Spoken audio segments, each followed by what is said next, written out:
好，講解下先。咁呢把嘢就 S35VN 粉末鋼啦。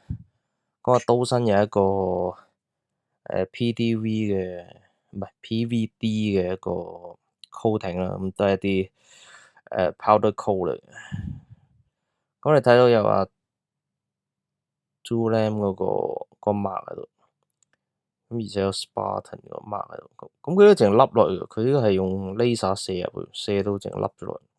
咁之前佢嗰啲就 laser 純粹射喺個面度，佢而家呢隻就射到凹。咁可能佢因為佢哋買部新機咯，咁一啲更加 high power laser。